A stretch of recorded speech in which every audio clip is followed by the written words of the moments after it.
रहा है, इसमें आपको ये बोल रहा है कि भाई Bob can finish a job in 40 days if he works alone.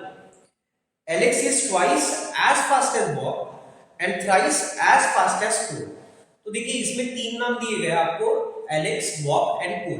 तो आप ए बी सी बोल दीजिए सिंपल के लिए। क्वेश्चन में दिया हुआ है कि भाई बॉब जो है वो किसी काम को करने के लिए टोटल कितने दिन लगा लेता है, 40 दिन। अब आपको ये बोल रहा है कि भाई बॉब का जो एलेक्स का जो कैपेसिटी है वो बॉब के एग्जैक्टली डबल है। अच्छा यहाँ पे मैंने कैपेसिटी वर्ड क्यों यूज किया, उसने तो बोला था फास्ट। तो फास्ट का मतलब क्या हुआ कि भाई फास्ट, अगर ये डबल फास्ट है तो इसका मतलब उसकी कैपेसिटी डबल है, बराबर। तो हम ये बोलेंगे कि भाई ए का जो कैपेसिटी है वो बी के डबल है और ए का जो कैपेसिटी है वो सी के ट्रिपल है, राइट। अब आगे में देखिए क्या बोल रहा है, इसमें आपको ये बोल रहा है कि भाई suppose A and B works together on the first day and then B and C on the second day and then again A and C on third day and then fourth day again आपको कौन मिलेगा, A और B। तो वो बोल रहा है इस तरीके से अगर पैटर्न में काम किया जाए तो आपको फाइनली बाद में बोल रहा है कि बताइए जिस दिन पूरा काम खत्म हो जाएगा इतने दिनों में A ने टोटल कितने दिन काम किया था, राइट। क्वेश्चन समझ में आया, राइट। ठीक है, टाइम एंड वर्क का क्वेश्चन है। तो टाइम एंड वर्क में क्या होता है ना कि आपको पैटर्न समझना पड़ेगा।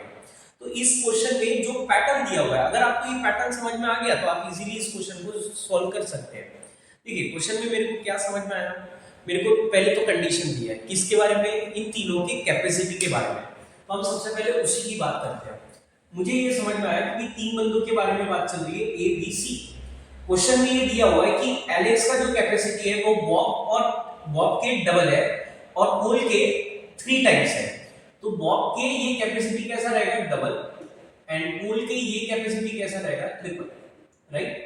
तो इसका मतलब ये हुआ कि ये जो नंबर रहेगा वो 2 का भी मल्टीपल है और 3 का भी। तो ऐसा मान लो कि ए का जो वैल्यू है वो 6 है।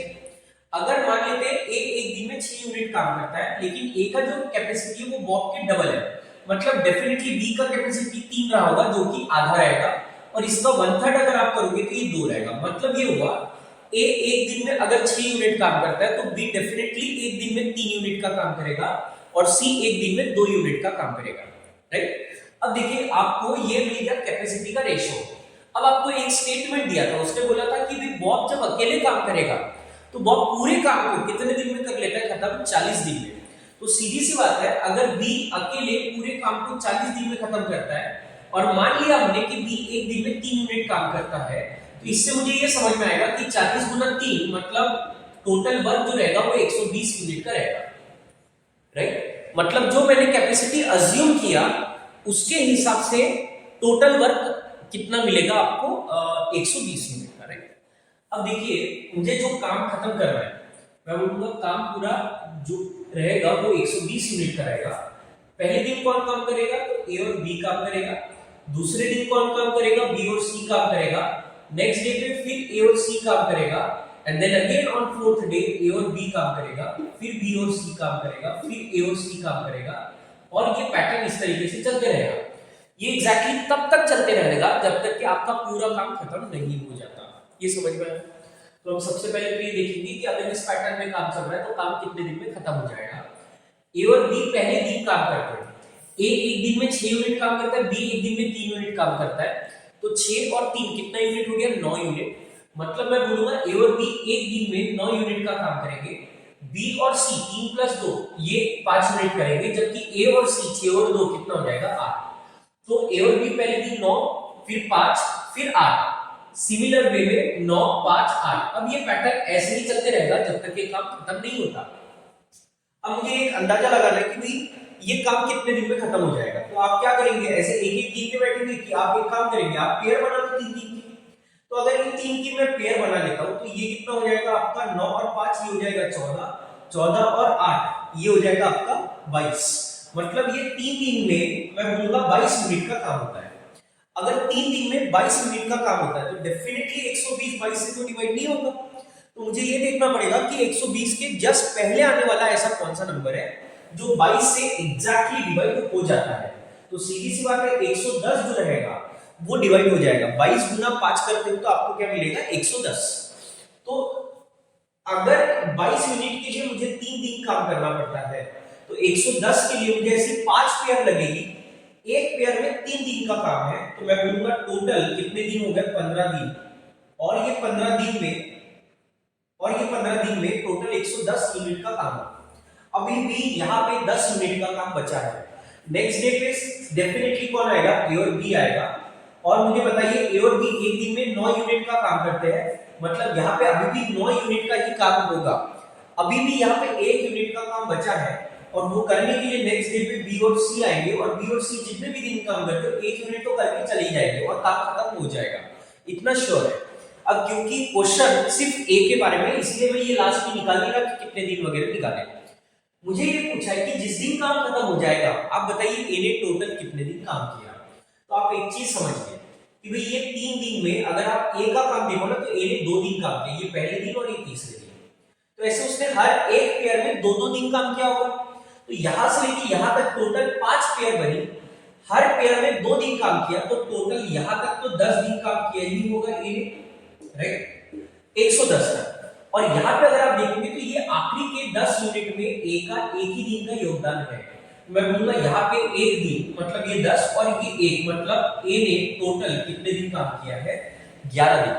और आपको क्वेश्चन यही पूछा गया था, मतलब मैं बोलूंगा कि ए ने पूरे इसमें टोटल कितने दिन काम किया था, 11 दिन। और इसका करेक्ट आंसर रहेगा 11 डेज, राइट। क्वेश्चन समझ में आया? यस। ओके, देखिए क्वेश्चन नंबर 2 आपके सामने में है। क्वेश्चन नंबर 2 में आपको क्या बोल रहा है, इसमें आपको बोल रहा है a glass contain 500 cc of milk and a cup contain 500 cc of water. From glass 150 cc of milk is transferred to the cup and mixed thoroughly, and the next 150 cc of mixture is then transferred to the cup to the glass. The amount of water in the glass and amount of milk in the cup are in the ratio. तो देखिए ये question actually आसान था, बहुत ही आसान था। तो मैं इसको बोल देता हूँ, ये मान लो ग्लास है और ये मान लो कप है, ठीक है ऐसे। तो वो ये बोल रहा है कि भाई इसमें जो मिल्क था वो 500 था और इसमें जो वाटर था वो 500 था, ठीक है। तो सबसे पहले क्या हुआ कि भाई इसमें से इधर 150 सीसी मिल्क ट्रांसफर किया गया। अगर आपने 150 इधर डाल दिया तो आप मुझे एक बात बताइए, अब इसमें मिल्क बचा कितना, 350।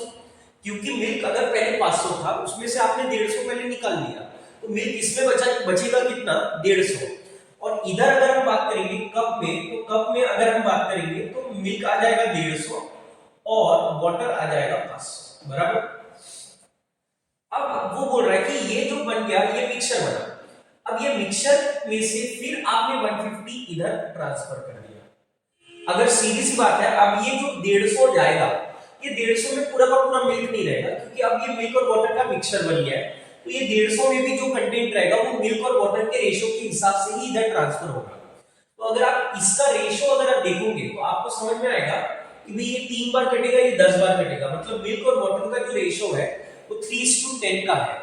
तो आप मुझे एक बात बताइए, अगर मैं आपसे पूछूं कि भी इधर में अब मिल्क कितना रहेगा, तो मिल्क पहले कितना था, 350, राइट। मिल्क पहले कितना था, 350। अब मिल्क इधर कुछ और ऐड भी हुआ होगा, बराबर। मिल्क ऐड कितना होगा, तो मैं ये बोलूंगा, देखो ये 10 यूनिट, ये 3 यूनिट, ये टोटल कितना हो जाएगा, 13। तो हम ये बोलेंगे ये 13 यूनिट अगर 150 है तो उसमें मिल्क कितना रहेगा, 3। तो मुझे ये बताना है कि 3 मतलब कितना, ये समझा। और वाटर की अगर बात करूं तो वाटर तो इधर पहले कुछ भी नहीं था, सीधा सीधा ये 150 में जो वाटर आया होगा वो वाटर यहाँ पे है। तो वाटर पहले हम बोलेंगे कि भाई वाटर इधर से आया होगा, ये 150 में वाटर कितना है बस वही निकालना है। तो हम ऐसे बोलेंगे 13 यानी 150। तो मुझे ये बताना है कि भाई वाटर मतलब 10 यूनिट, तो 10 यूनिट यानी कितना, राइट। तो ये रहेगा वाटर का वैल्यू।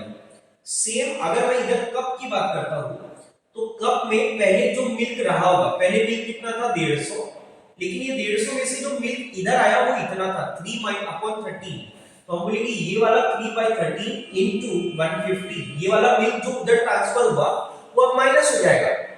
लेकिन अगर मैं इधर वाटर की बात करता हूं, तो वाटर पहले यहाँ पे 500 था, अब ये 150 में से जो उधर चला गया वो माइनस हो जाएगा।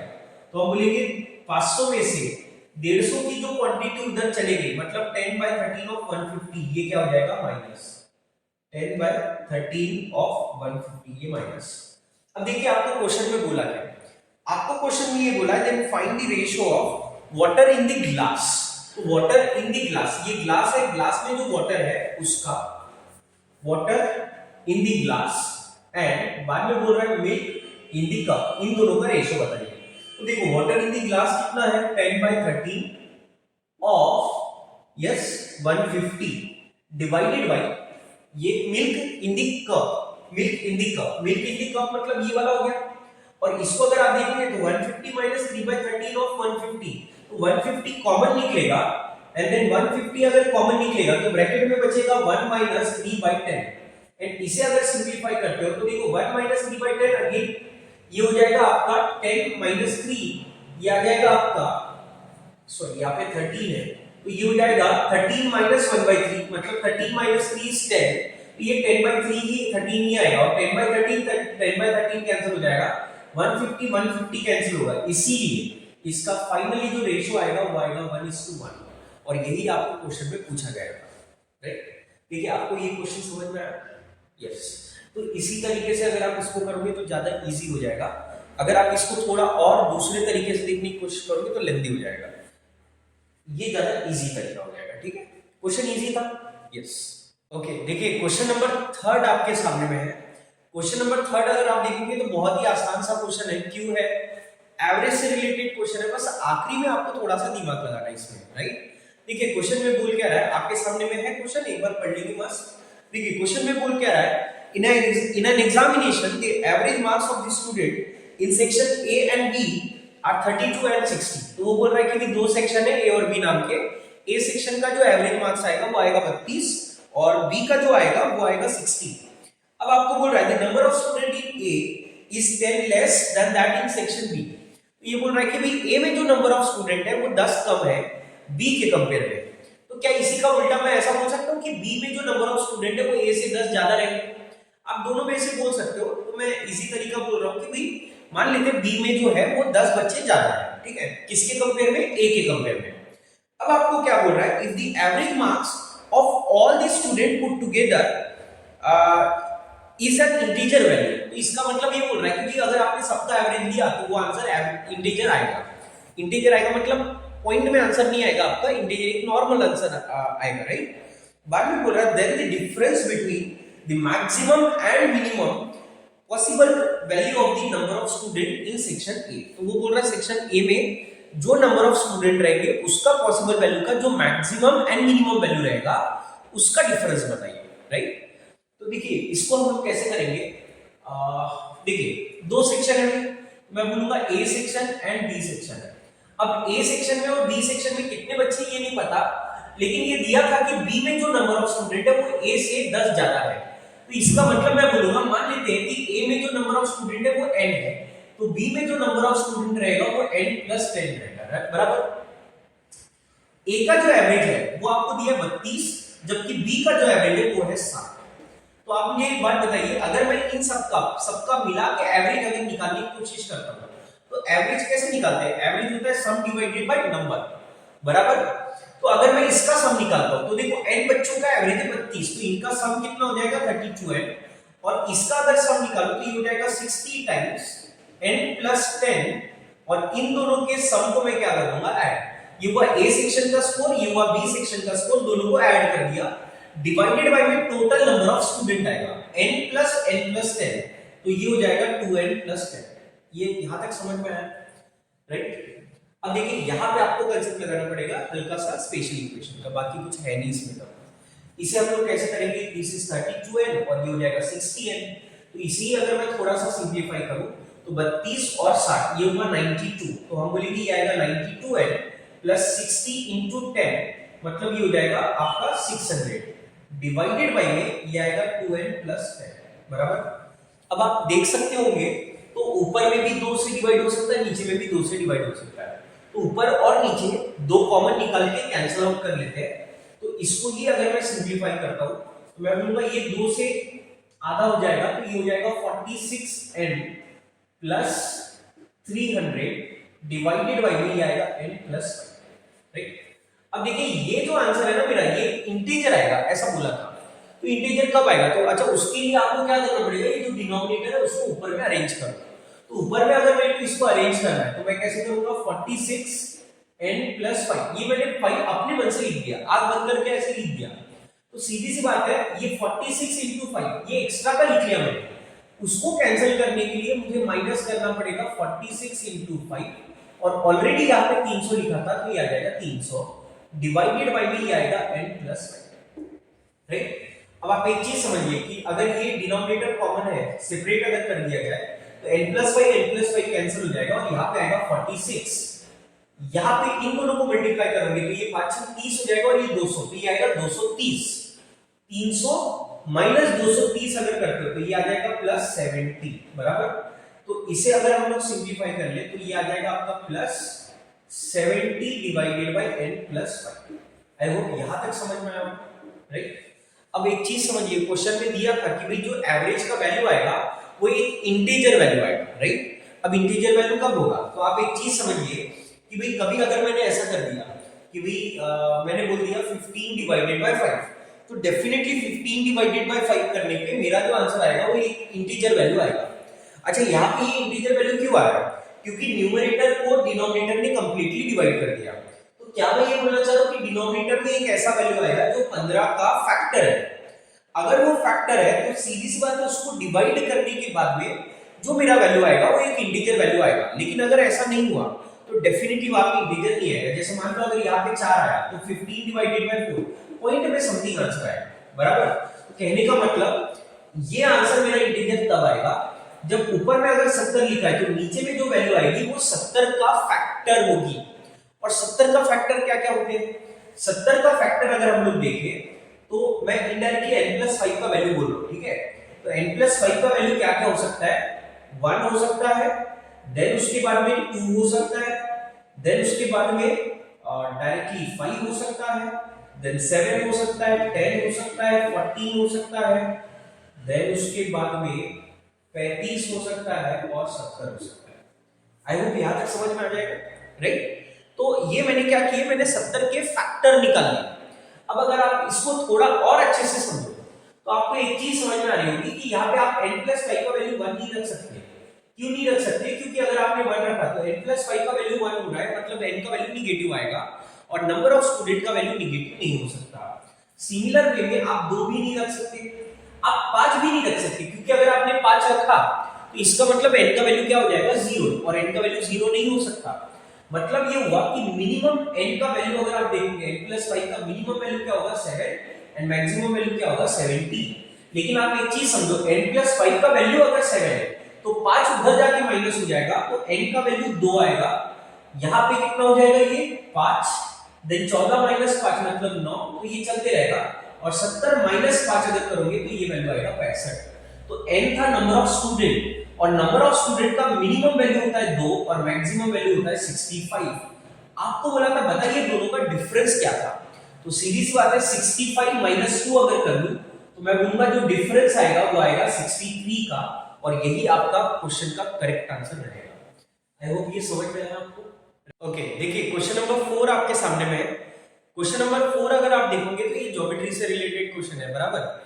क्वेश्चन बहुत आसान है ना, देखते ही समझ में आ जाना बहुत आसान होगा, लेकिन कुछ ना कुछ हो सकता है तो ट्रिकी पॉइंट आएगा। देखते हैं, देखिए इसमें बोल क्या रहा है, suppose the median BD and CE of the triangle ABC intersect at point O, और आपको बोल रहा है area of triangle ABC is 108 square centimetre, then find the area of triangle EOD। तो देखो इसमें दो मीडियन का कांसेप्ट आ रहा है, तो सीधी सी बात है अगर मैं एक रैंडमली ऐसे मान लो ट्रायंगल ABC निकाल लेता हूं, जैसे मैंने ये बोल दिया, मान लो ये A है, ये B है, ये C है, तो उसने दो मीडियन के नाम दिए हुए थे, एक था BD और दूसरा था CE। तो BD अगर मीडियन है तो मान लो ये मिड पॉइंट है, तो इसको मैं अगर ऐसे ज्वाइन कर लेता हूं, ये हो जाएगा BD, और CE ऐसे आएगा, तो जैसे मान लो ये इसका मिड पॉइंट है, इसको मैंने ज्वाइन किया तो ये हो जाएगा CE। अब आपको एक चीज समझनी पड़ेगी, क्योंकि ये मिड पॉइंट थे तो ये और ये साइड सेम है, ये और ये साइड सेम है, बराबर। अब यहाँ पे मुझे पूछा उसने E और D, अच्छा ये इंटरसेक्ट कहां पे हुए थे, O पॉइंट पे, मतलब ये वाला जो पॉइंट है वो O है, और उसने बोला E और D इस ट्रायंगल का एरिया बताइए, मुझे इस ट्रायंगल का एरिया चाहिए, राइट। तो देखिए इसमें दो तीन कंसेप्ट यूज होंगे जितना मुझे समझ में आ रहा है। सबसे पहले तो अपन क्वेश्चन में क्या दिया है उसकी बात करते हैं। आपको एक छोटा सा पहले कंसेप्ट पता होना चाहिए कि भाई अगर मान लो ये एक रैंडम ऐसा ट्रायंगल है और ये अगर इसका मिड पॉइंट है, तो अगर मान लो टोटल ट्रायंगल जो होता है, जो ट्रायंगल होता है, हमेशा याद रखना जो मीडियन रहेगी वो इस कंप्लीट ट्रायंगल को इक्वली दो पार्ट्स में डिवाइड करेगी।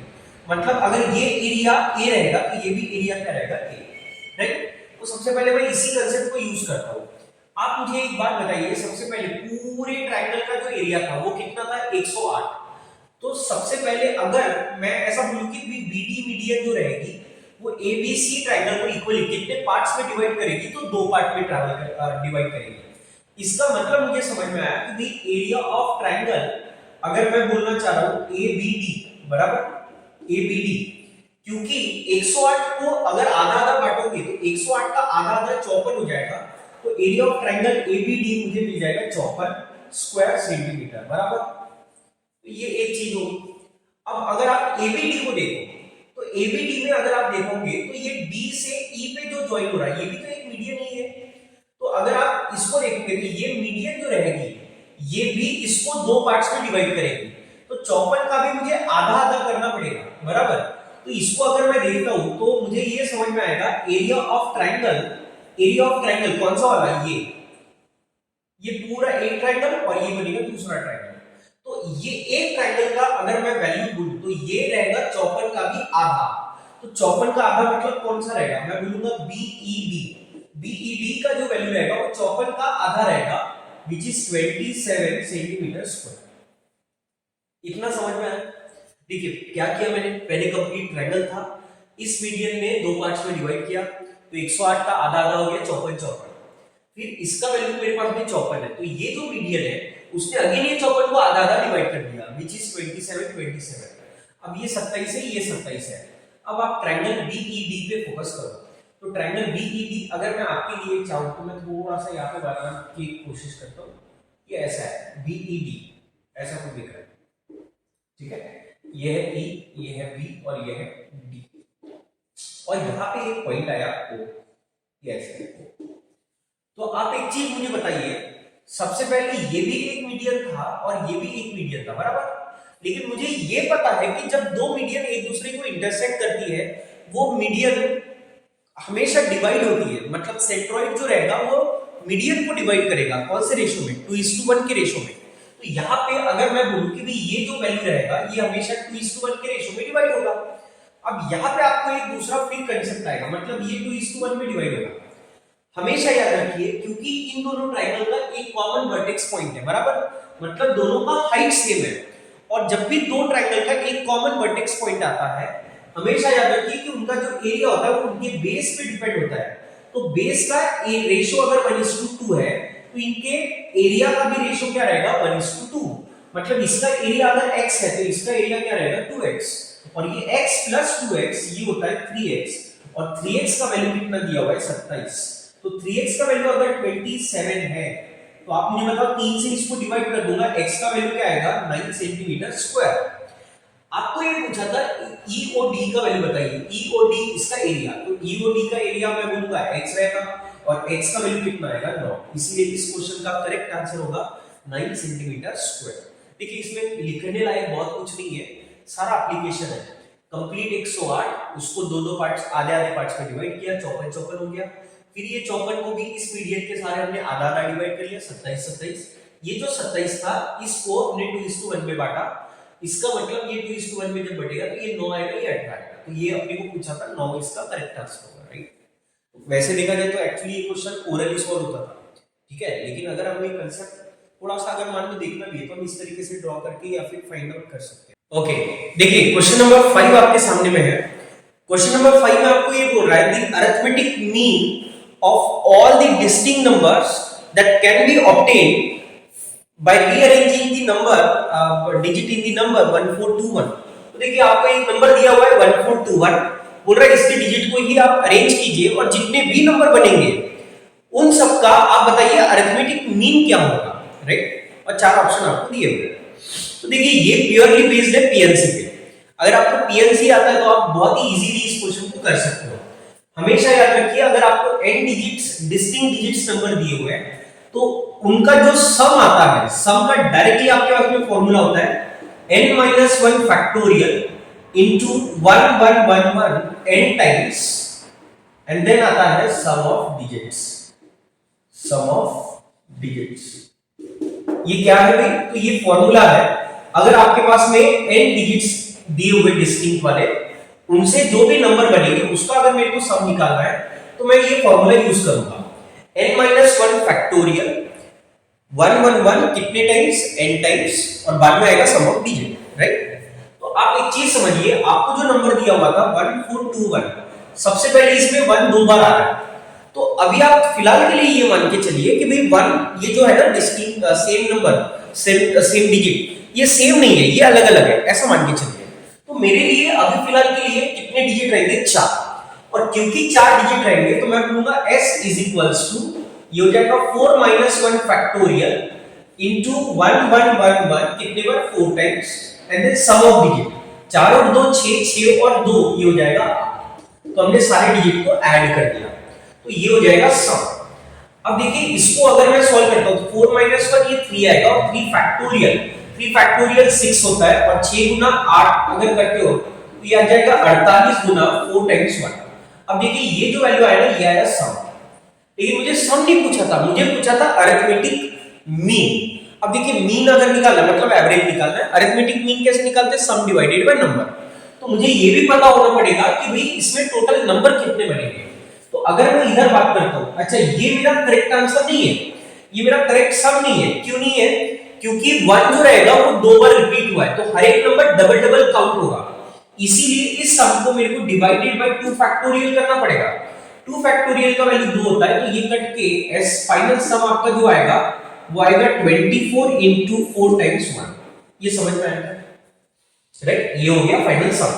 अब मेरे को मीन निकालने के लिए सबसे पहले टोटल ऐसे कितने नंबर बनेंगे 1421 का यूज करके ये मुझे निकालना पड़ेगा। तो हम बोलेंगे ये 4 डिजिट है, 4 डिजिट पहले अपने आप में अरेंज होंगे by 4 factorial base divided by 1, दो बार रिपीट हुआ तो 2 फैक्टोरियल से डिवाइड हो जाएगा।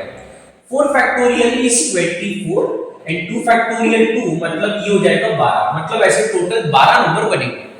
तो अगर ऐसे 12 नंबर बन रहे हैं, मुझे उसका क्या निकालना था? एवरेज। तो हम बोलेंगे average is given by sum divided by number. Sum कितना आएगा? सम आएगा 24 into 4 times 1 divided by number कितने आएंगे? 12। तो 12 से ये 24 दो बार कट जाएगा, और 2 गुना ये 4 times 1 मतलब मेरा फाइनली अरिथमेटिक मीन का आंसर क्या आएगा? 4 times 2, राइट? और यही मेरा करेक्ट आंसर होगा। देखिए इतना आसान था ये क्वेश्चन, राइट? इस क्वेश्चन को सॉल्व करना बहुत ही इजी हो जाता है अगर आपको ये फॉर्मूला पता है। फॉर्मूला बहुत आसान है एंड डायरेक्ट कंसेप्ट है, बहुत बार इस पे क्वेश्चन पूछे गए, तो इस क्वेश्चन को आप बिल्कुल नहीं छोड़ेंगे, ये कंसेप्ट आपका बिल्कुल रटा हुआ होना चाहिए, ठीक है? ओके तो देखिए क्वेश्चन नंबर 6 आपके सामने में है। आपने जनरली ऐसा सुना होगा कि कैट में जो क्वेश्चन होते हैं वो एकदम हाई लेवल के क्वेश्चन होते हैं, मतलब एक एक्सपर्टाइज होना चाहिए क्वेश्चन में या फिर उस टॉपिक में, जब आप तब जाके आप उस क्वेश्चन को सॉल्व करेंगे। लेकिन एक चीज आप समझिए, कभी कभी कैट में क्वेश्चन इस लेवल के देता है जो आपका प्रेजेंस ऑफ माइंड देखता है, और कभी कभी क्वेश्चन आपको ना इस लेवल के देखने को मिलेंगे कि भाई पेपर सॉल्व करते करते ही तुम लोग हंस पड़ोगे, है ना। तो उसी में से अगर आप देखोगे तो ये एक क्वेश्चन है, क्वेश्चन नंबर 6। अब क्वेश्चन नंबर 6 पढ़िए। देखिए कि अगर आप लेंथ वाइज भी देखोगे ना तो लेंथ वाइज भी आप डिसाइड नहीं करोगे। जैसे इस क्वेश्चन को अगर आप देखोगे तो एक झलक में कोई भी बोलेगा कि भाई मैं इसको बाद में करूंगा क्योंकि बहुत लंबा दिख रहा है क्वेश्चन, लेकिन आप देखिए क्वेश्चन कैसे वन लाइनर में होगा। बोल क्या रहा है इसमें? बोल रहा है 2 cars travel from the different location at the same speed to meet each other after starting point at the same time. They take 1.5 hours if they travel toward each other, but 10.5 hours if they travel in the same direction। मतलब बोल रहा है कि भाई दो गाड़ियां है, दो कार है, तो अलग अलग पॉइंट से एक तरफ में अगर निकलते हैं तो 1.5 घंटे में उनका मीटिंग होगा, और अगर सेम डायरेक्शन में दोनों जाएंगे तो वो बोल रहा है कि भाई 10.5 घंटे में वो एक दूसरे को मीट करेंगे। लेकिन फिर बाद में देखो क्या बोल रहा है, बाद में बोल रहा है if the speed of the slower car is 60 kilometre per hour, right? मतलब बोल रहा है कि दोनों कार में से जो स्लोअर कार थी उसकी स्पीड है 60 किलोमीटर पर आवर। अब आपको बोल रहा है the distance travelled in kilometre by the slower car when it meets the other car while traveling toward each other, मतलब ये बोल रहा है कि भाई देखो दो कार में से जो स्लोअर कार है उसने कितना डिस्टेंस ट्रैवल किया होगा जब वो एक दूसरे के तरफ जा रहे होंगे, एक दूसरे के अपोजिट डायरेक्शन में, राइट। तो आप एक चीज समझिए कि भाई अगर ये दो प्लेस है, मान लो यहाँ पे ये स्लोअर कार है और यहाँ पे ये फास्ट कार है, दोनों एक दूसरे की तरफ में जाएंगे तो कभी ना कभी मीटिंग होगा, स्लोअर कार इतना ट्रैवल करेगी, फास्टर कार इतना ट्रैवल करेगी, बराबर। क्वेश्चन में खुद दे दिया कि भाई जब दोनों एक दूसरे की तरफ जा रहे थे ना भाई, 1.5 घंटा लगा था उनको। तो आप मुझे बताइए क्या इसका मतलब ये हुआ कि ये स्लोअर कार भी 1.5 घंटा ही ट्रैवल की होगी? और मुझे पता है कि स्लोअर कार का जो स्पीड है वो 60 किलोमीटर पर आवर है। तो मेरे पास में स्पीड है, मेरे पास में टाइम है, क्या मैं ये बता सकता हूँ कि भाई दोनों जब मीट करेंगे तो स्लोअर कार ने कितना ट्रैवल किया था डिस्टेंस? यस, मैं बोलूंगा डिस्टेंस कैसे निकालते हैं, स्पीड इनटू टाइम। तो हम बोलेंगे स्पीड था 60 का और टाइम था 1.5 घंटे का, जस्ट दोनों को मल्टीप्लाई कर देंगे तो ये आंसर कितना आएगा आपका 90 किलोमीटर। अब देखिए क्वेश्चन में था ही नहीं कुछ, सिंपली स्लोअर कार का आपको ट्रेन दिया, स्पीड दिया था, आपको टाइम दिया था, आपको बस डिस्टेंस निकालना था, सिंपली वन फॉर्मूला। लेकिन क्वेश्चन में था जान इस बात की कि आप प्रेजेंस ऑफ माइंड कितना आपका, मतलब आप किस पॉइंट से सोच रहे हो। जरूरी नहीं है कि लेंथ देख के ही आप ये अंदाजा लगाओ कि क्वेश्चन बहुत लेंथी होगा, राइट। तो ऐसे भी क्वेश्चन आते हैं मेरे भाई, पढ़ाई करने का मस्त, तबीयत से पढ़ाई करने का, मस्त मार्क्स लाने का, ठीक है। ओके, देखिए क्वेश्चन नंबर 7 अगेन एसटीडी का क्वेश्चन आपके सामने में है। क्वेश्चन में बोल क्या रहा है, would it take 30 seconds to finish riding an escalator if he walk on it at his normal speed in the same direction। मतलब बोल रहा है कि भाई मुडी नाम का एक बंदा था, वो एक राइडिंग एस्केलेटर पे, राइडिंग मतलब अपवर्ड मूविंग एस्केलेटर है, उस पे ऊपर चढ़ने के लिए विथ हिज नॉर्मल स्पीड, मतलब बंदे की एक नॉर्मल स्पीड है और वो वॉक करता है, तो उससे अगर वो जाता है तो उसको 30 सेकंड का टाइम लगता है। और बोल रहा है इन दी सेम डायरेक्शन, मतलब एस्केलेटर अगर ऊपर जा रहा है तो बंदा भी ऊपर ही जा रहा है, ठीक है। अब आपको आगे में क्या बोल रहा है, बाद में वो बोल रहा है he take 20 seconds to finish riding the escalator if he walk at twice his normal speed in the same direction। मतलब अब बंदे की जो स्पीड थी उसको वो डबल कर देता है, मतलब बंदा अगर अपनी स्पीड के डबल स्पीड से जाए, देखिए याद रखना एस्केलेटर की स्पीड में कोई भी चेंज नहीं हो रहा, बंदे की स्पीड डबल हो रही है। वो बोल रहा है बंदे की स्पीड अगर डबल हो रही है तो उसको 30 सेकंड के बदले अब 20 सेकंड लगेंगे। तो क्वेश्चन में बोल रहा है कि भाई अगर बंदे ने ये डिसाइड कर लिया कि वो अगर खड़ा ही रहेगा, मतलब खड़ा रहेगा, वो चलेगा नहीं, तब बताइए बंदे को एस्केलेटर से ऊपर जाने के लिए कितना टाइम लगेगा। आंसर आपको सेकंड में बताना है। क्वेश्चन समझ में आया, राइट। देखिए नॉर्मल स्पीड से जाएगा 30 सेकंड लगेंगे, अगर वो अपनी स्पीड को डबल कर दे 20 सेकंड लगेंगे, अगर उसकी स्पीड कुछ भी नहीं है, मतलब वो अगर खड़ा ही है सिर्फ, तो आपको कितना बताना है कि कितने टाइम में वो ऊपर पहुंच जाएगा, राइट। क्वेश्चन इजी है मेरे भाई। क्वेश्चन को कैसे करेंगे, देखिए एस्केलेटर अगर आपको थोड़ा बहुत भी आता है तो ये क्वेश्चन आप इजीली कर सकते हो। मेरे को एक चीज समझ में आई कि एस्केलेटर जो है वो एक मूविंग अप एस्केलेटर है। मान लेते हैं ये एस्केलेटर था, ऐसे मूविंग अप एस्केलेटर था, ठीक है। मान लो ये पॉइंट है ए, ये पॉइंट है बी। अच्छा, आपको बंदे की स्पीड पता है क्या? नहीं। मान लेते हैं बंदे की जो स्पीड थी वो थी m स्टेप्स पर सेकेंड। बंदे की स्पीड क्या थी? m स्टेप्स पर सेकेंड। और एस्केलेटर की स्पीड थी मान लो e स्टेप्स पर सेकेंड, क्योंकि एस्केलेटर की भी अपनी एक स्पीड रहेगी, राइट। मान लेते हैं एस्केलेटर की स्पीड क्या है e और बंदे की स्पीड क्या है m स्टेप्स पर सेकेंड। अब सीधी सी बात है, जब दोनों सेम डायरेक्शन में ऊपर की ओर जाएंगे तो दोनों का जो रिलेटिव स्पीड आएगा वो प्लस आएगा, राइट, क्योंकि दोनों का स्पीड एड अप होगा। तो आप मुझे एक बात बताइए, जब इसमें 3 केस दी हुई है, मान लेते हैं मैं अगर बोलूं कि भाई डिस्टेंस ए बी ट्रैवल करना है, तो डिस्टेंस कैसे निकालते हैं हम? Speed into time. लेकिन जब दो मूविंग बॉडीज है तो हम यहाँ पे स्पीड को रिप्लेस कर देंगे बाय रिलेटिव स्पीड। तो आप मुझे एक बात बताइए, जब बंदा अपनी नॉर्मल स्पीड से ऊपर जा रहा था तब बंदे की और एस्केलेटर का डायरेक्शन सेम रहेगा, उनका नेट स्पीड आएगा m प्लस e, और ये स्पीड से उन्होंने कितने सेकंड तक ट्रैवल किया? 30 सेकंड तक। तो मैं बोलूंगा ये होगी रिलेटिव स्पीड, ये हो गया टाइम, स्पीड इनटू टाइम करेंगे, ये डिस्टेंस आएगा। आई होप क्लियर है। अब मुझे एक बात बताइए, जब बंदे ने अपनी स्पीड डबल कर दी तो बंदे की स्पीड डबल हो गई, मतलब उसका स्पीड क्या हो जाएगा? 2m, और एस्केलेटर का स्पीड अभी भी e है, और क्योंकि दोनों का डायरेक्शन सेम है तो यहाँ पे साइन आएगा प्लस, तो रिलेटिव स्पीड हो जाएगा 2m प्लस e, और इस स्पीड से उन्होंने कितने सेकंड तक ट्रैवल किया? बोलेंगे 20 सेकंड तक। आई होप क्लियर है। अब देखिए इस स्पीड से 30 सेकंड, इस स्पीड से 20 सेकंड। क्वेश्चन में ये बोल रहा है कि भी बंदा अगर खड़ा है मतलब m का वैल्यू 0 हो जाएगा, मतलब प्योरली बंदा कौन से स्पीड से जाएगा, ई के स्पीड से। तो हम बोलेंगे कि क्वेश्चन ये पूछा हुआ है कि यही स्पीड, अच्छा इसको हम लोग बाद में देख लेते हैं। मैं बोलूंगा ये और ये डिस्टेंस कैसा है, सेम है। तो जस्ट दोनों को मैं सिंप्लीफाई करूंगा क्योंकि ये दोनों वैल्यू इक्वल हो जाएगी। तो यहां से आप मुझे बताओ 3 से ये कितना हो जाएगा 3m प्लस 3 इंटू ई कितना हो जाएगा 3e, ये 2 इंटू 2m ये हो जाएगा 4m और ये 2 इंटू ई ये हो जाएगा 2e। ये 2e इधर आके क्या हो जाएगा माइनस, तो आप मुझे बताइए 3e माइनस 2e ये हो जाएगा e और ये 3m उधर जाके माइनस हो जाएगा तो ये हो जाएगा m। मतलब e और m दोनों का वैल्यू कैसा है, इक्वल। अब क्वेश्चन में आपको बोल रहा है कि भाई यही डिस्टेंस अगर उसको ट्रैवल करना है तो बताइए कितना टाइम लगेगा। तो डिस्टेंस का वैल्यू या तो आप ये ले लो या तो ये ले लो, तो मैं ये ले लेता हूं।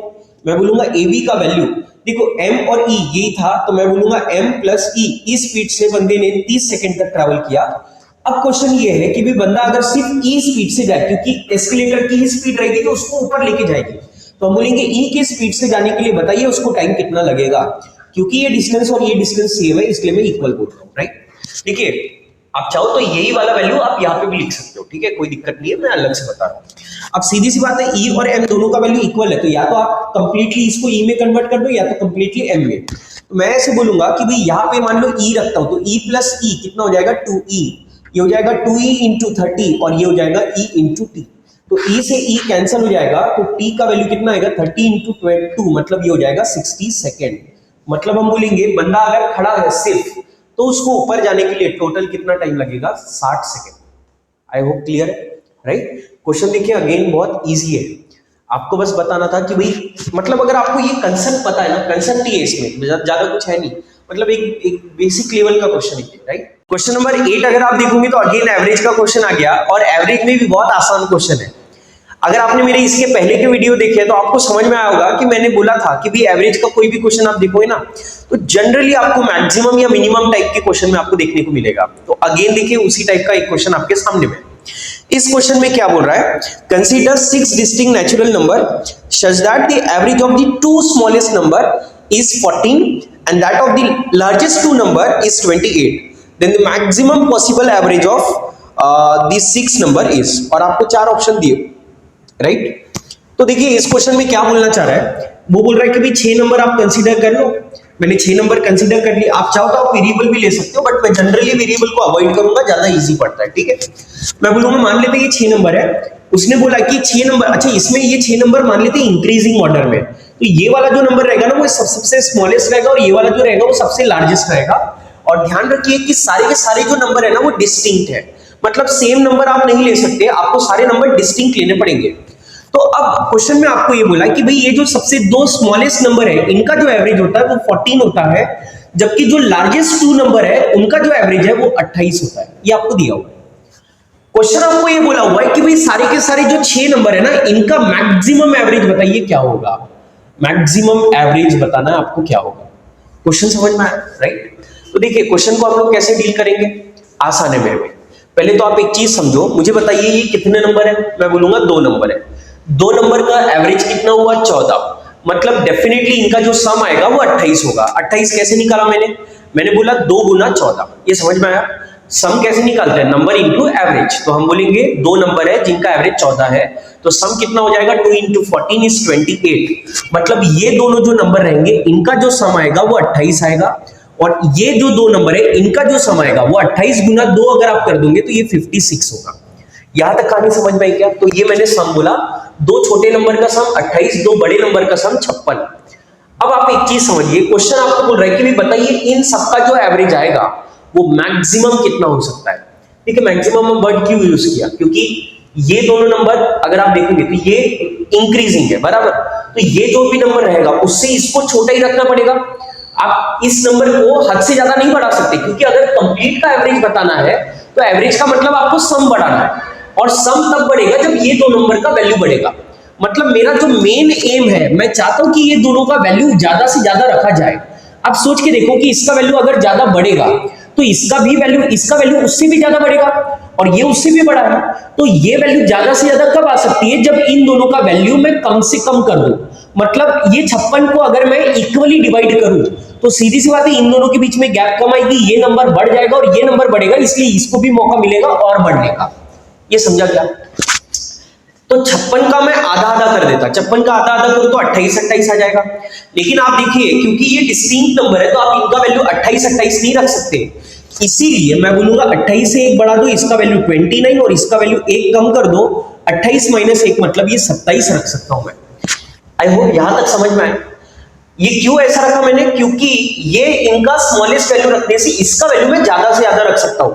नहीं तो क्या होगा ना कि अगर मैंने मान लो इसका वैल्यू बहुत ज्यादा बढ़ा दिया और इसका वैल्यू कम कर दिया, इसका वैल्यू बढ़ाने से इसका वैल्यू जितना ज्यादा बढ़ेगा इसका वैल्यू उतना ज्यादा कम होगा, और इसका वैल्यू कम होगा तो इसका और भी कम होगा।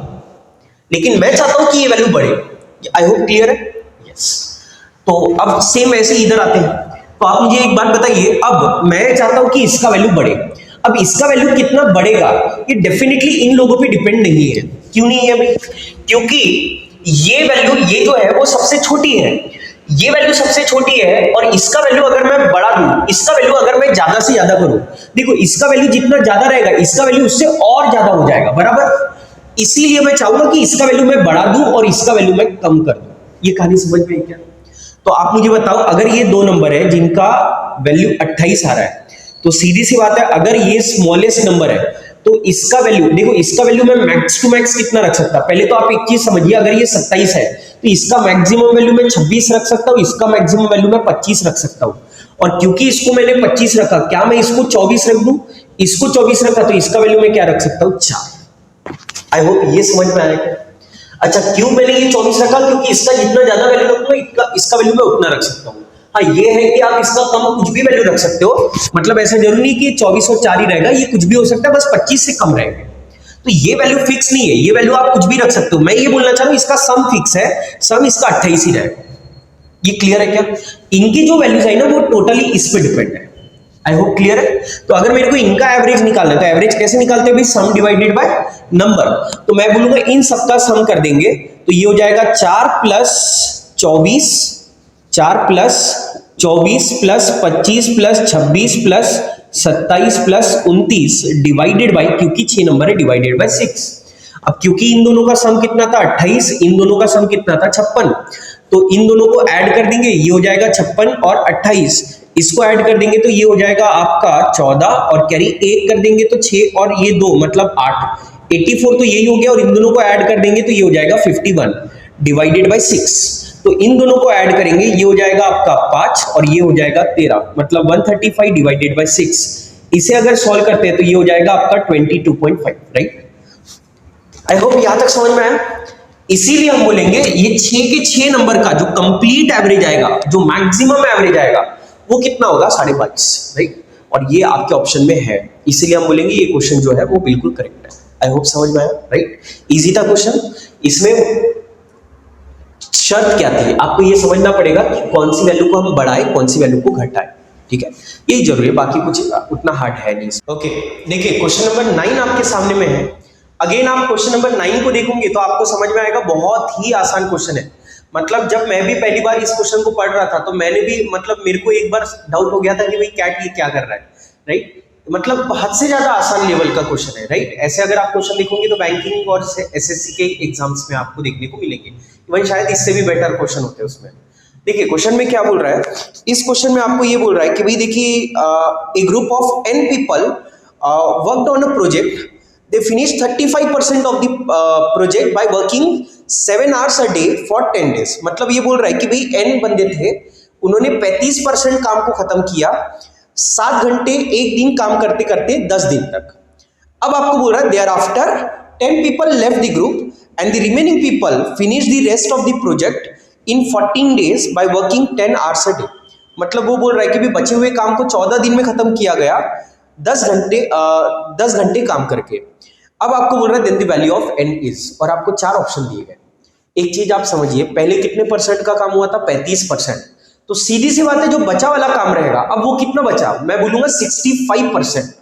तो क्वेश्चन में क्या मैं ये बोल सकता हूं कि भाई पहले n बंदे थे, n बंदों ने कितने दिन काम किया था? तो मैं बोलूंगा भाई क्वेश्चन में दिया हुआ है कि भाई 7 आवर्स उन्होंने काम किया और कितने दिन में उन्होंने काम खत्म कर लिया था, तो हम बोलेंगे 10 डेज। मतलब n बंदों ने 7 आवर्स काम किया 10 दिन के हिसाब से, तो ये टोटल इनपुट हो जाएगा, और तब जाके उनका कितना परसेंट काम हुआ? 35% ऑफ टोटल वर्क। ये समझ में आया क्या? अब बोल रहा है कि भाई ये n बंदों में से 10 बंदे काम छोड़ के चले ही गए, तो सीधी सी बात है अब बंदे बचे कितने? तो मैं बोलूंगा n माइनस 10।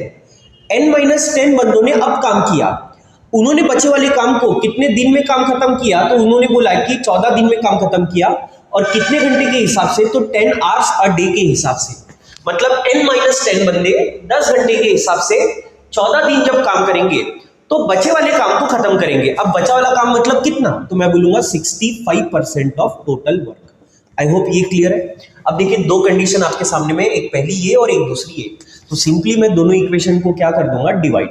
अब दोनों को अगर मैं डिवाइड करता हूं तो आप देखिए यहां से ये h d d ये तो ऐसे ही कैंसिल हो जाएगा, 10 से 10 खत्म हो जाएगा, ये 7 से 14 कितने बार कटेगा? 2 बार। 5 से ये w कैंसिल हो जाएगा, वो छोड़ दो। 5 से ये 7 बार कटेगा, 5 से ये आपका 13 टाइम्स कैंसिल आउट हो जाएगा। बाकी आपका देखिए यहाँ पे कुछ भी कैंसिल नहीं होगा, तो ये 2 उधर जाएगा, 7 दूनी ये कितना हो जाएगा? 14। तो हम बोलेंगे n अपॉन n माइनस 10 ये हो जाएगा 14 डिवाइडेड बाय 13। ये समझ में आया क्या? और इसको ही अगर मैं सिंप्लीफाई करूं तो ये हो जाएगा 13n इज इक्वल्स टू, ये इधर जाएगा, ये हो जाएगा 14n माइनस 140। तो ये 13n इधर आएगा, तो ये हो जाएगा 14n माइनस 13n मतलब n, और ये माइनस 140 इधर आके हो जाएगा प्लस 140। कहने का मतलब नंबर ऑफ पर्सन कितने थे? 140। और आपको यही क्वेश्चन में पूछा गया था, तो आप समझिए ये किस लेवल का क्वेश्चन था। बहुत आसान क्वेश्चन है, राइट? ऐसे क्वेश्चन अगर आने लगे तो मेरे भाई ये मतलब एक ना उन लोगों के लिए प्लस पॉइंट है जिनको ऐसा लगता है कि भाई मेरा सेक्शनल नहीं निकल सकता। आप ये समझिए इस लेवल के भी क्वेश्चन आते हैं, तो अगर एटलीस्ट आपने ये बेसिक चैप्टर भी बहुत अच्छे से कर लिए तो भी आप एटलीस्ट आपका सेक्शन तो निकल जाएगा। मतलब आपकी मेहनत जो है, साल भर अगर आप मेहनत कर रहे हो और मान लो सिर्फ क्वांट में अगर आपको डर लग रहा है तो ऐसे क्वेश्चन भी आते हैं, सिर्फ हार्ड लेवल के क्वेश्चन नहीं आते। ऐसे क्वेश्चन को आपने बिल्कुल पहले पिकअप कर लेना है और क्वेश्चन को सॉल्व करना है, राइट? ओके, देखिए क्वेश्चन नंबर 10 आपके सामने में है। अगेन अगर आप क्वेश्चन नंबर 10 देखोगे तो आपको समझ में आएगा कि भी बहुत ही आसान वाला क्वेश्चन जो एवरेज से पूछा गया, राइट? एवरेज बोल दो या फिर आप बोलो सीक्वेंस एंड सीरीज, क्योंकि इसमें दोनों का कॉम्बिनेशन है, या फिर बोलो कंसेप्ट यूज हुआ है। देखिए इस क्वेश्चन में आपको क्या बोल रहा है? The average of all the 3 digit number, all the 3 digit terms in the arithmetic progression 38, 55, 72 and so on, right? तो देखिए ये बस बाकी कुछ नहीं, इसमें वो चाह रहा था कि आप कैलकुलेशन के चक्कर में पढ़ के आप थोड़ा सा टाइम वेस्ट कर लो। तो आपको ये बोल रहा है कि भाई 38, 55, 72 एंड सो ऑन, ये एक एपी की टर्म दी है, और आपको बोल रहा है कि भाई इस एपी की सीरीज में जो भी 3 डिजिट नंबर आएंगे, उसमें जो भी 3 डिजिट नंबर आएंगे उनका एवरेज बताइए क्या होगा। और इस आपको फिर इस तरीके से मैं इसको अप्रोच करूंगा, राइट? तो अप्रोच करने के लिए सीधी सी बात है, मुझे पहले एक लीस्ट 3 डिजिट नंबर फाइंड करना पड़ेगा और एक बार मुझे हाईएस्ट 3 डिजिट नंबर फाइंड करना पड़ेगा, राइट? तो कैसे करेंगे? सीधी सी बात है, पहले मैं यहां से nth टर्म का फॉर्मूला निकाल लेता हूं। देखो nth टर्म क्या होता है? nth टर्म होता है a plus n minus 1 into D, right? तो a का वैल्यू आपको दिया हुआ है 38 plus n minus 1 into D, और डिफरेंस अगर आप देखोगे तो 55 माइनस 38 मतलब ये हो जाएगा 17, मतलब ये आ जाएगा 17। तो जस्ट इसे सिंप्लीफाई कर लेंगे, ये हो जाएगा 38 प्लस 17 इंटू एन, ये हो जाएगा 17n minus 17, and then 38 minus 17 अगर कर लो तो ये आ जाएगा 21। तो हम इसे लिख सकते हैं 17n प्लस 21। अगर ये 21 को मैं चाहूँ तो मैं लिख सकता हूँ 17 प्लस 4, राइट? तो ये दोनों में से 17 कॉमन निकल लेता हूं, तो ये बचेगा n प्लस 1 प्लस 4। देखिए nth टर्म का मेरा वैल्यू आया 17 टाइम्स n प्लस 1 प्लस 4। तो आप देखिए ये बहुत ही सिंपलेस्ट फॉर्म में आ जाएगा। मैं इसको ये ऐसा भी लिख सकता हूं 17k plus 4 where k is what n plus 1। ये समझ में आया क्या? कहने का मतलब कोई भी नंबर रहेगा ना वो हमेशा इसी फॉर्म में आएगा, 17 का मल्टीपल प्लस 4। यहां तक क्लियर है? अब एक चीज समझिए कि भाई मुझे बस लीस्ट 3 डिजिट नंबर और जो हाईएस्ट 3 डिजिट नंबर है उसका वैल्यू निकालना पड़ेगा। तो हम ये करेंगे कि भाई लीस्ट वाला तो आपको यही से मिल जाएगा, बहुत जल्दी मिल जाएगा, क्योंकि 72 है, 72 में 34 आप ऐड कर दो क्योंकि 17 का डिफरेंस है, 34 अगर आप ऐड करोगे तो 106 आएगा। मतलब लीस्ट जो 3 डिजिट नंबर रहेगा वो आपका आएगा 5th नंबर विच इज 106। उसके बाद में ये 3 डिजिट नंबर आगे बढ़ते रहेंगे। अब मुझे बस हाईएस्ट 3 डिजिट नंबर निकालना है। तो हाईएस्ट 3 डिजिट नंबर में आप एक अंदाजा लगा लो, अंदाजा कैसे लगाएंगे, या फिर आप थोड़ा सा अपना दिमाग भी लगा सकते हो कि भाई 17K प्लस 4 इसका जो वैल्यू आएगा वो लेस देन और इक्वल्स टू 999 रहेगा। मैंने 999 क्यों बोला, क्योंकि हाईएस्ट 3 डिजिट नंबर होता है 999, तो इसका जो वैल्यू है वो 999 भी हो सकता है और 999 से कम भी हो सकता है। ये समझ में आया? तो देखिए इसका मतलब क्या होता है कि 17 से अगर डिवाइड करो तो 4 रिमाइंडर आएगा। तो ऐसा अगर आप देखोगे तो या तो आप ये 4 पहले इधर आके क्या कर दो माइनस, तो आपको डायरेक्टली मतलब इसमें से नंबर मिलेगा, फिर 17 से डिवाइड कर लोगे, वहां से आपको k का वैल्यू मिल जाएगा, लेकिन वो लंबा होगा। सीधा सीधा सा मतलब ये है कि भाई आप इसमें एक अंदाजा लगा लो, क्योंकि आपको इसमें मतलब 17 इंटू समथिंग प्लस 4 करोगे तो वो 999 के आसपास में जाना चाहिए। तो अगर आप ऐसा देखोगे तो देखो 17 दूनी 34 होता है, 3 टाइम्स करना पड़ेगा आपको, क्योंकि आपको 900 के आसपास में आना है, 30, 60 और फिर 900। तो आप k का वैल्यू अप्रोक्सीमेटली 60 पुट करो। 60 अगर पुट करेंगे तो ये हो जाएगा आपका 7 42, 2 आएगा 4 और फिर ये हो जाएगा 1020 प्लस ये आ जाएगा आपका 4, तो ये हो जाएगा 1024। तो सीधी सी बात है 1024 में से अगर मैं 17 माइनस करूं, देखो ये 3 डिजिट नंबर नहीं मिला, इसमें से 17 माइनस करता हूं तो तब भी ये 4 डिजिट नंबर ही रहेगा। तो मुझे सीधा सीधा 34 माइनस करना पड़ेगा, और 34 अगर माइनस करूंगा तो ये आएगा 990। कहने का मतलब ये है कि हाईएस्ट 3 डिजिट नंबर कौन सा रहेगा, 990। ये समझ में आया क्या? अब मेरे को बताओ लीस्ट 3 डिजिट नंबर कौन सा है, 106, और हाईएस्ट 3 डिजिट नंबर कौन सा है, 990। तो आप मुझे बताइए मुझे क्या निकालना था, मुझे निकालना था एवरेज। और मुझे पता है कि अगर कोई भी सीरीज अगर आपको एपी में दे दी जाए तो एपी वाली जो टर्म्स होती है उसका जो एवरेज होता है, एवरेज हमेशा उसका एग्जैक्टली मिडल टर्म होता है, which is given by first term plus last term divided by 2।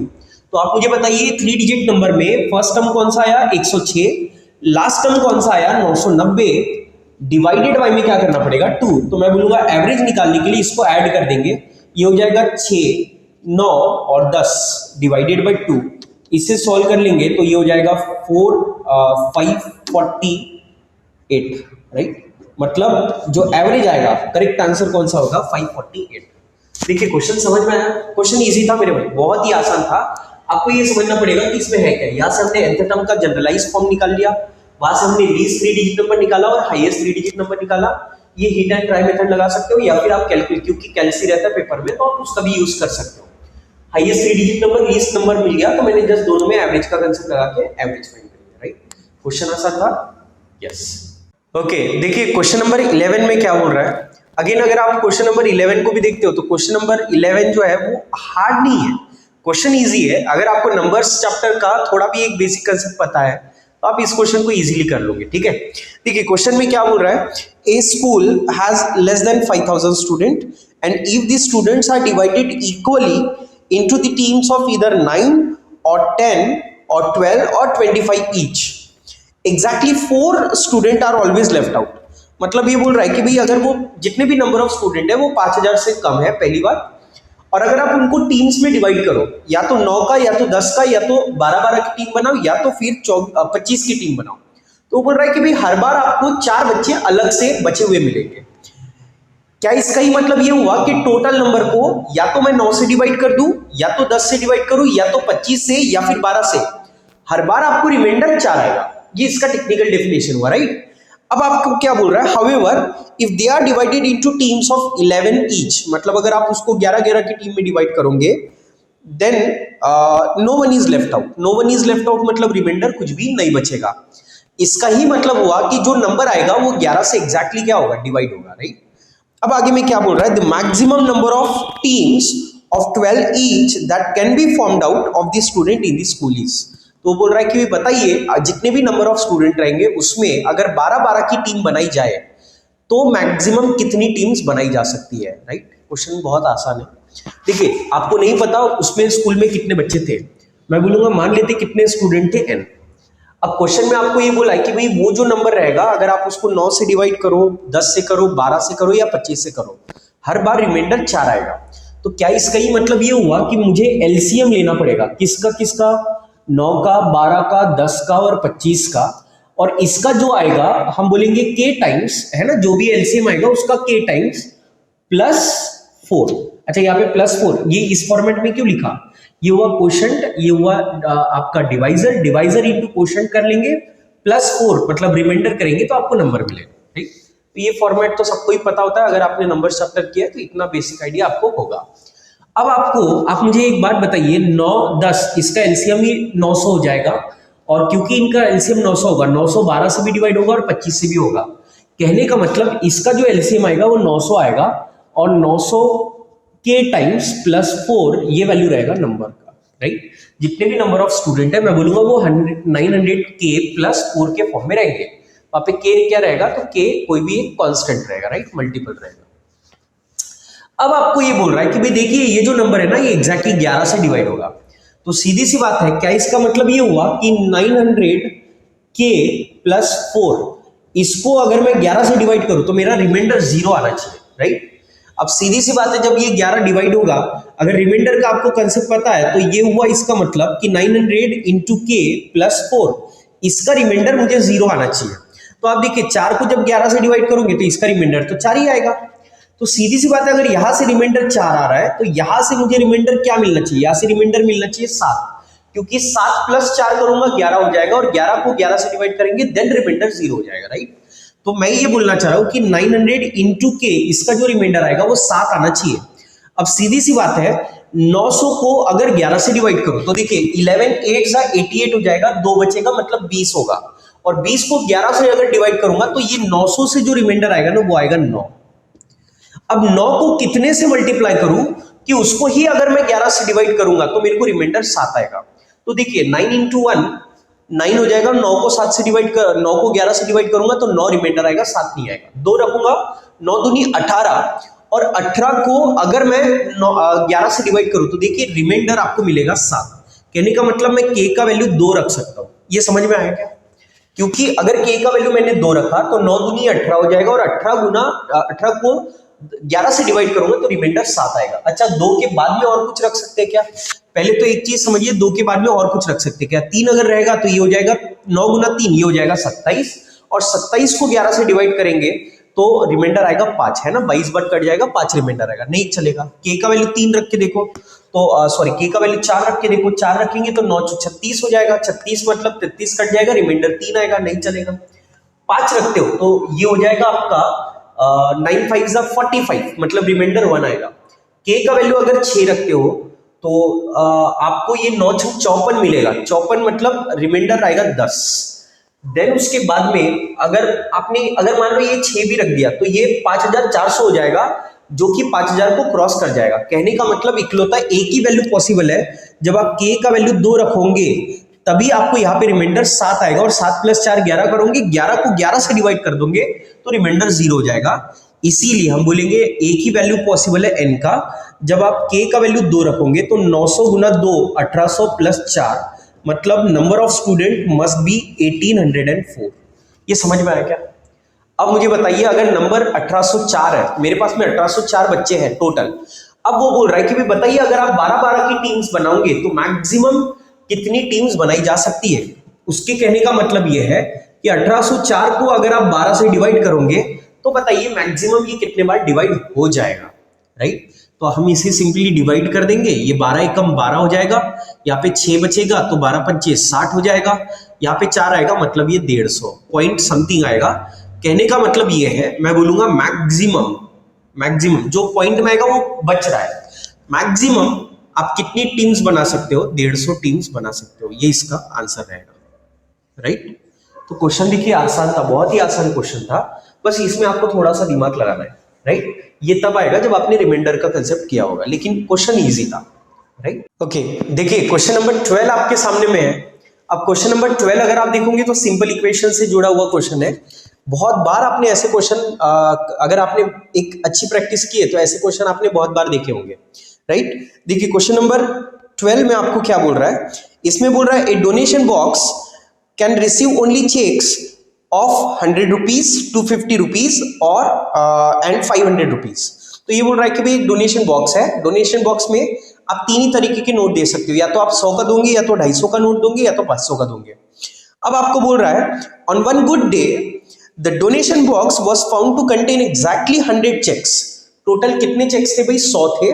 और आपको बोल रहा है amounting a total sum of 15,250 rupees, 15,250 रुपए पाए गए। अब आपको बोल रहा है then the maximum possible number of cheques of 500 rupees that the donation box may have contained। मतलब ये बोल रहा है कि भाई अगर टोटल 100 चेक है, 15,250 रुपए का कलेक्शन हुआ है, तो आप बताइए 500 के ज्यादा से ज्यादा कितने नोट हो सकते हैं। क्वेश्चन समझ में आया, राइट? तो देखिए ये क्वेश्चन में पहले तो मुझे ये समझ में आया कि भाई 100 रुपए के चेक हो सकते हैं, राइट? देन 250 रुपए के चेक हो सकते हैं। चेक है थोड़ा सा अच्छा बना देता हूं, है ना? 250 का चेक हो सकता है और 500 का चेक हो सकता है। ये समझ में आया? अब देखो ये 100 के कितने चेक है अपने को नहीं पता, मान लेते हैं एक्स चेक होते हैं, 250 के कितने चेक होते हैं वाई, और 500 के कितने चेक होंगे जेड। तो सीधी सी बात है अगर मैं इनको मल्टीप्लाई करूं तो मुझे क्या मिलेगा? अमाउंट। तो पहली बात तो मुझे ये पता है कि 100 इंटू एक्स ये कितना हो जाएगा? 100x। ये कितना हो जाएगा? 200y। और ये कितना हो जाएगा? 500z। और इसका जो अमाउंट आएगा टोटल वो आएगा 15,250। ये आपको दिया हुआ है। तो सीधी सी बात है अगर मैं इस पूरे इक्वेशन को क्या कर देता हूँ? डिवाइड। ये 250 था, तो अगर मैं इसको डिवाइड कर देता हूं तो पहली बात तो ये 0 0 0 ये क्या हो जाएगा? कैंसल। अब आप 5 से डिवाइड करो तो ये हो जाएगा 2x, ये हो जाएगा 5y, और ये हो जाएगा आपका 10z, right? Is equals to, इसको 5 से डिवाइड कर देंगे तो ये 5 से 3 बार, 0 बार 5 बार, मतलब 305 आएगा। तो ये बन जाएगा आपका पहला इक्वेशन, राइट? और आपको क्या पता है? और क्या पता है? आपको ये पता है कि भाई सारे नोट मिला के टोटल कितने नोट थे? 100। तो मैं ये बोल सकता हूं कि भाई x plus y plus z, इसका तीनों का जो वैल्यू आएगा वो 100 आएगा, राइट? तो ये बना आपका दूसरा इक्वेशन। अब सीधी सी बात है, देखो क्योंकि मेरे पास में 3 वेरिएबल है और मैक्सिमाइजेशन मिनिमाइजेशन करना है, तो सीधी सी बात है मुझे इसे 2 वेरिएबल में कन्वर्ट करना पड़ेगा। तो जिसका आपको मैक्सिमम वैल्यू निकालना है उसको छोड़ के आप दोनों में से कोई भी एक वेरिएबल एलिमिनेट कर दो। तो एलिमिनेट करने के लिए यहाँ पे अगर 2x लिखा हुआ है मैं इसको 2 से मल्टीप्लाई कर देता हूँ। इस सेकंड वाले इक्वेशन को अगर मैं 2 से मल्टीप्लाई करूं तो आप मुझे बताइए ये कितना हो जाएगा? 2x, ये कितना हो जाएगा? 2y, और ये कितना हो जाएगा? 2z, और ये हो जाएगा 200। आई होप यहां तक समझ में आया। अब मैं क्या करूंगा, इस फर्स्ट इक्वेशन में से ये तीसरी इक्वेशन को क्या कर देता हूं? माइनस करूंगा तो ये 2x कैंसिल हो जाएगा, 5y माइनस 2y ये वैल्यू आएगा 3y, and 10z minus 2z ये हो जाएगा 8z, और ये 305 माइनस 2 ये 200 ये हो जाएगा 105। अब ये मेरे पास में 2 वेरिएबल का इक्वेशन आया। अब मैं यहां कंसेप्ट लगा दूंगा स्पेशल इक्वेशन का, राइट? तो स्पेशल इक्वेशन का अगर मेरे को कंसेप्ट लगाना है मैं बोलूंगा मेरे पास में इक्वेशन है 3y plus 8z is equals to 105, right? अब देखिए आप क्या कर सकते हो, आप एक तो तरीका ये है कि भाई आप स्पेशल इक्वेशन से इसके सबकी वैल्यूज निकाल लो, या फिर आप थोड़ा सा ऐसा दिमाग लगा लो कि भाई स्पेशल इक्वेशन में हम और क्या कर सकते हैं। तो हमें क्या करना है? z का वैल्यू निकालना। तो मैं बोलूंगा 8z इज इक्वल्स टू, ये आएगा 105 माइनस 3y, ये 8 से इसको डिवाइड करेंगे तो z का वैल्यू कितना आएगा? 105 माइनस 3y डिवाइडेड बाय 8। ये समझ में आया क्या? अब क्योंकि मुझे z का वैल्यू क्या करना है? मैक्सिमाइज। तो सीधी सी बात है अगर z का वैल्यू मैक्सिमाइज करना है तो y का वैल्यू क्या करना पड़ेगा? मिनिमाइज। तो आपको ये देखना है कि भाई आप y का मिनिमम क्या वैल्यू रखोगे, कि 105 में से वो वैल्यू माइनस कर देंगे तो जो भी वैल्यू आएगी वो 8 से क्या हो जाएगी? डिवाइड। क्योंकि z का वैल्यू मुझे इंटीजर वैल्यू चाहिए, तो हम क्या करते हैं? रख के देखते हैं। देखो 105 माइनस y का वैल्यू मिनिमम 0 भी हो सकता है, राइट? तो हम बोलेंगे 105 माइनस 0, ये 8 से 105 डिवाइडेड बाय 8 से डिवाइड नहीं होगा। 105 y का वैल्यू 1 रख के देखो तो 105 माइनस 3 करोगे 102 आएगा, और 102 8 से डिवाइड नहीं होता है। तो देन अगेन 105 माइनस 3 दूनी 6 रख दो, तो 105 माइनस 6 करूंगा तो ये 99 आएगा, और 99 8 से डेफिनेटली डिवाइड नहीं होगा। 4 रख के देखो तो ये हो जाएगा आपका 3 रख के देखो तो 3 3 जा 9 हो जाएगा, और 105 माइनस 9 अगर आप करते हो 105 माइनस 9 तो ये आएगा 104, और 104 जो होगा वो 8 से डिवाइड होता है। कहने का मतलब मैं y का मिनिमम वैल्यू क्या रख सकता हूँ? 3, और y का वैल्यू अगर मिनिमम 3 रखता हूं तो ये 105 माइनस 9 अगर आप करोगे तो ये आएगा आपके पास में ये हो जाएगा आपका 96, और 96 को 8 से डिवाइड करोगे तो देखो ये 12 बार कटेगा। कहने का मतलब z का वैल्यू कितना आएगा 12, और z का जो वैल्यू आएगा 12 ये मैक्सिमम वैल्यू होगा। अब z का वैल्यू 12 से ज्यादा नहीं रख सकते, ये समझ में आया क्या? इसका मतलब ये हुआ आप 500 के मैक्सिमम कितने नोट रख सकते हो, 12, राइट? और वही आपको क्वेश्चन में पूछा गया था। आई होप ये क्वेश्चन आपको समझ में आया होगा, राइट? क्वेश्चन बहुत आसान है, लेकिन इसमें दो कंसेप्ट है कि भाई पहले 3 वेरिएबल थे, 3 वेरिएबल को 2 में कन्वर्ट करेंगे, देन आप स्पेशल इक्वेशन का कंसेप्ट लगा देंगे।